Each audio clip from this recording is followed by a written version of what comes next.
sehingga menghalalkan segala macam cara. Di antaranya mengaku datang tidak untuk menjajah, tapi untuk mencetak ulama, mencetak kiai. Lagi ini prinsipnya dari mana? Kami datang ke Indonesia bukan untuk menjajah kepada Anda, tapi kami datuk-datuk kami semuanya datang kepada Anda untuk mencetak ulama, kiai-kiai ada di Indonesia ini. Untuk mencetak ulama, kiai-kiai ada di Indonesia ini. Jauh sebelum dirimu datang hadir di Nusantara, di Nusantara itu sudah memiliki peradaban.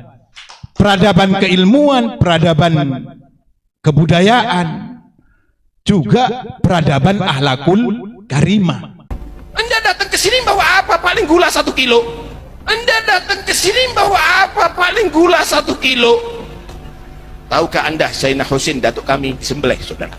Tahukah Anda Sayyidina Husain datuk kami, Sayyidina Husain datuk kami, Sayyidina Husain datuk kami sembelih, saudara? Sayyidina Hasan datuk kami diracun, saudara. Sayyidina Ali dibunuh. Kami dan datuk-datuk kami tidak pernah mengajarkan kebencian kepada siapapun. Tapi kalau bukan hak miliknya, jangan dizinahi. Kalau bukan muhrimnya, jangan digauli. Kalau bukan haknya, jangan dimiliki.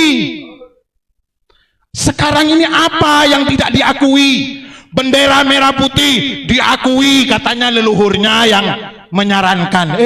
Bendera merah putih, sebelum lu datang kemari, Majapahit sudah menggunakan merah putih. NU diakui. Lu kemana Syekh Nawawi? Adabnya itu kemana? Syekh Nawawi yang punya racikan ini, Syekhona Khalil. Apalagi yang tidak diakui? Masya Allah, Surabaya diakui. Anak kandung Ibu Pertiwi lah ini. Nah, ini yang tidak disadari. Kita ini bukan anak tiri, apalagi anak angkat. Banyak dari kalangan orang-orang yang ingin memiliki ekstensi di Nusantara ini, sehingga menghalalkan segala macam cara. Di antaranya mengaku datang tidak untuk menjajah, tapi untuk mencetak ulama, mencetak kiai. Lagi ini prinsipnya dari mana? Jauh sebelum dirimu datang hadir di Nusantara, di Nusantara itu sudah memiliki peradaban.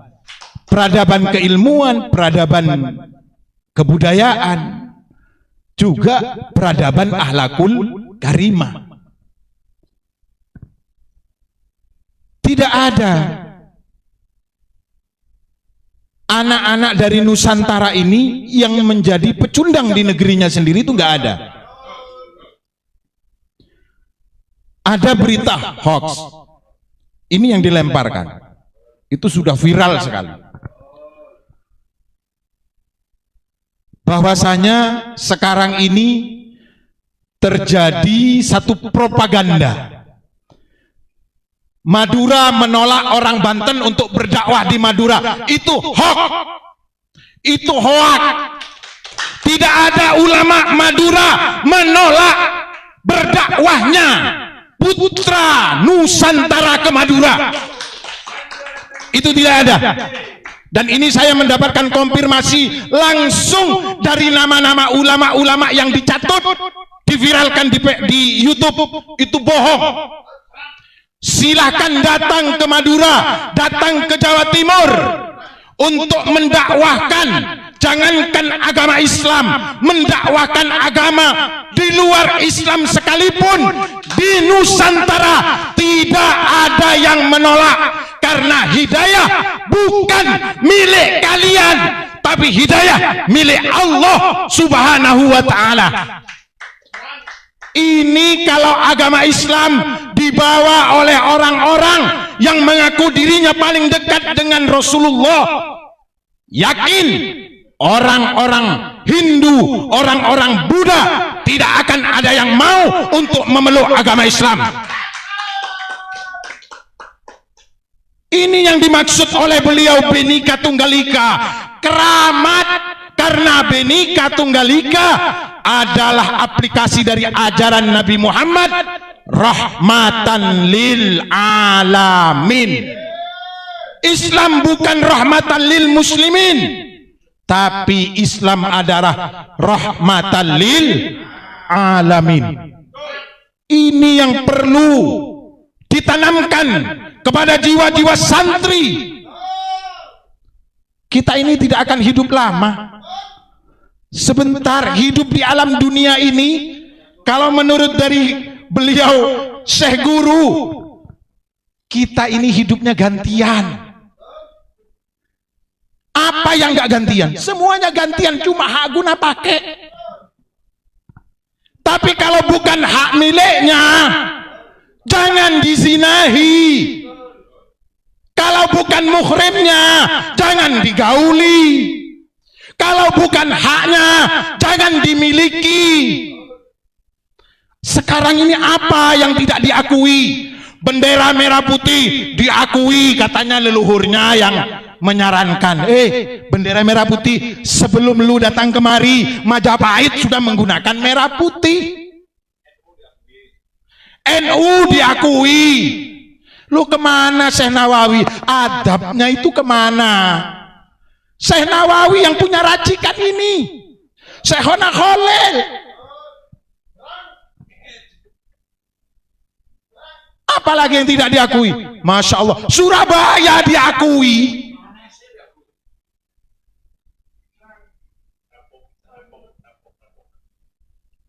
Kita ini perlu memberikan warning untuk keaslian dari Nusantara jangan diakui supaya tidak kualat. Kalau kita mengakui milik orang lain, apakah kita tidak menyakiti? Sementara kita dididik oleh guru-guru, dididik oleh para alim ulama untuk berani mengatakan jujur. Masya Allah. Ini sekarang ini kalau ada penemuan ilmiah dianggapnya membenci. Tidak seperti itu. Dan mencerdaskan kehidupan bangsa Indonesia dilindungi oleh undang-undang. Selama tidak keluar dari koridor keilmuan, makanya Nabi Muhammad tidak pernah memrepresentasikan, tidak pernah mengagulkan dari nasab. Makanya baginda Rasulullah Sallallahu Alaihi Wasallam memerintahkan kepada orang-orang yang beriman untuk belajar, untuk mencari ilmu, karena ilmu itu lebih tinggi derajatnya daripada nasab. Kalau nasab lebih tinggi, tentunya yang diperintahkan adalah punya anak, kawin lagi, punya anak, kawin lagi, punya anak, terus produksi anak. Tapi sekarang bukti, ini adalah bukti kalau ilmu itu lebih tinggi. Peradaban di Indonesia, pondok-pondok pesantren berdiri, berkembang, bahkan tumbuh di mana-mana. Ini menunjukkan kalau ilmu itu lebih tinggi daripada nasab. Apa yang tidak dikupas oleh Al-Quran? Ya ma'syaral jinni wal insi in istata'tum an tanfudhu min aqtaris samawati wal ardi fangfudhu. Allah nantang kepada jin dan manusia. Kalau engkau ingin menguasai, kalau engkau ingin menjelajahi langit dan bumiku, fangfudhu, kata Allah, jelajahi. La tangfudhuna illa bisultan. Loh, kalimat di belakang ini, kalau engkau tidak memiliki kekuasaan, artinya kekuasaan dalam ilmu pengetahuan, jangan harap kau bisa menjelajahi langit dan bumiku. Makanya beliau mah santai-santai saja ketika ada orang yang tidak percaya kalau Abuya Ghufran bisa berbicara dengan malaikat. Ada ilmunya, lur. Ada ilmunya, Lur. Ilmunya ini yang perlu kita perdalam. Kalau ilmunya sudah dikuasai, fa insya Allah, Allah itu maha obral. Dari keilmuan akan mendatangkan kefadilahan. Dari keilmuan akan mendatangkan karomah.